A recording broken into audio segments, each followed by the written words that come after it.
dengan APMM yang telah difitnah oleh anggota parlimen daripada Kubang Pasu. Bukan Kubang Pasu.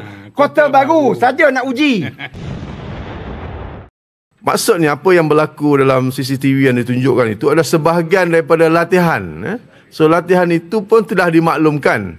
Pada waktu itu pukul 5 hingga pukul 6 tak ada jamaah pun. Jadi tak ada apa-apa yang berlaku pun sebenarnya. Tak ada kata sesuatu yang heboh berlaku pada waktu itu.